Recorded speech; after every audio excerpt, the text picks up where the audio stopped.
Welcome to Equal Entertainment. I'm Tracy E. Gilchrist. Actors are responding to what Hollywood studios are calling their last, best, and final offer. SAG-AFTRA says there are several essential items that they need agreement on, including the use of AI. It's been nearly 5 months since 160,000 union members went on strike to advocate for a better deal. Now, some actors say they would rather stay on strike than take a bad deal. The AI is not for us. The AI is to cut costs and funnel more money to the top. So when people say, "Oh, why are you still striking?" There's no hair and makeup artists if there's no actor who needs it. If everything goes AI, the rest of the jobs fall away.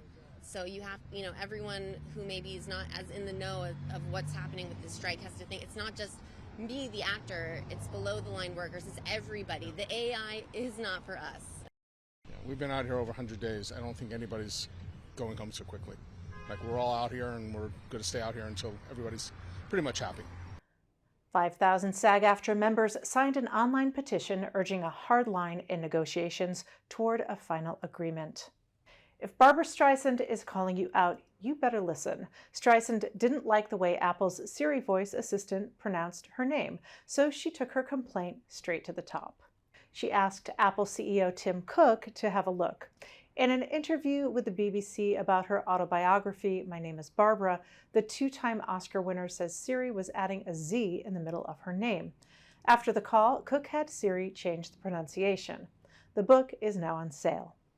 New Hope, Pennsylvania is an LGBTQ+ haven, and this year the Creative Hope Initiative is shining a light on their largely untold stories. They've commissioned 5 queer filmmakers to create 5 short documentaries about one community, New Hope, Pennsylvania. Natalie Jasmine Harris says her film about area native Ben found hope in this community.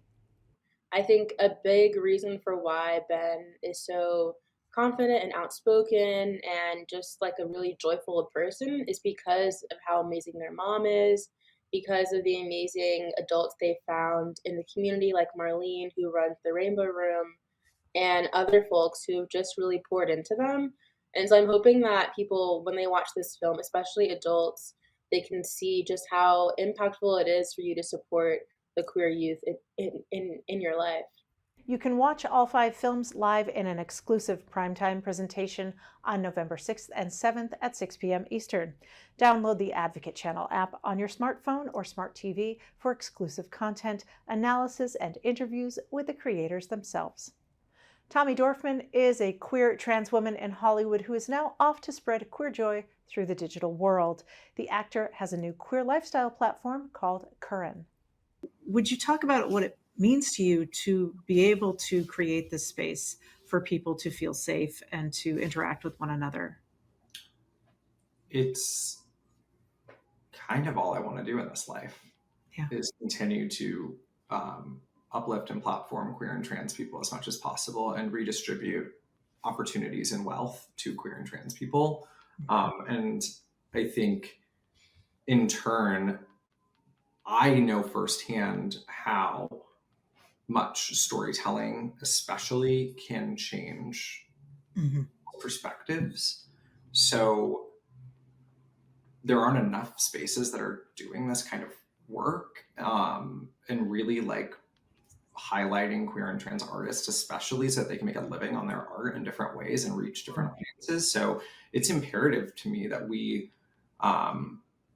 that I invest my time and energy in building Club Curran to be as successful as possible, because ultimately that in the long run, long game long, will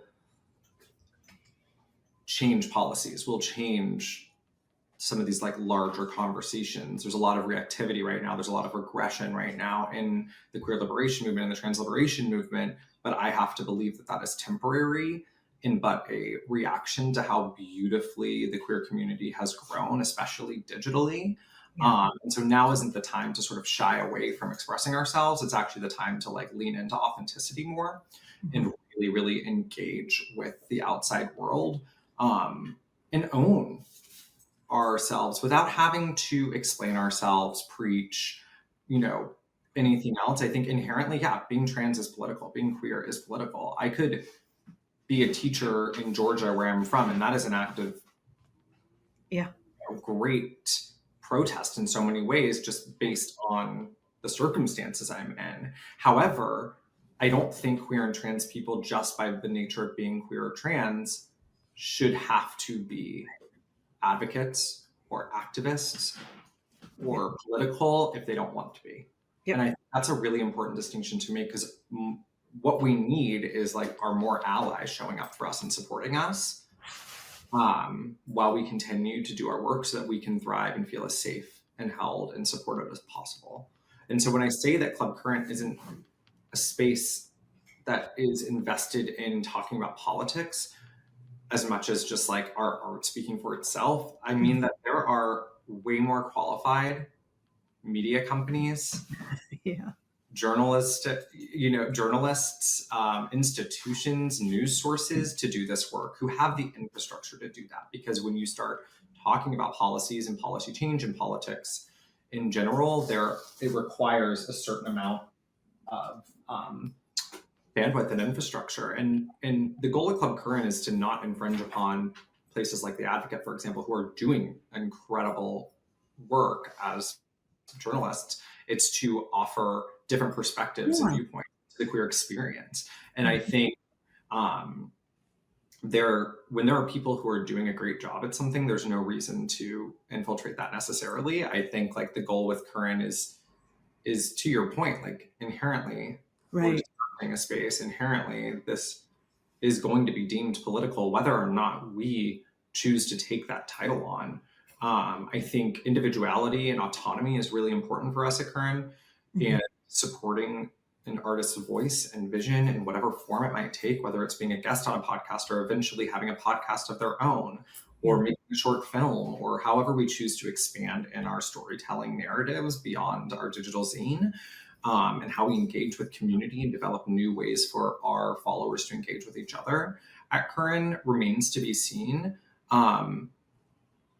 And also at the end of the day, like individuality is what is so important to us. So in thinking about like the type of artists and stories that we want to tell, the goal is to never reduce it to be sort of like a Current project or a Current voice. It's just to amplify that person and the story that we want to tell. So yeah, I think I know what it's like to be sort of, well-known public figure, public-facing trans person. I am, I practice advocacy in my life and in my work. I've been titled as an activist in many ways, and that's never rung true for me, because that to me is an entirely different thing than doing advocacy work. I think activism and advocacy are separate, while they can coexist.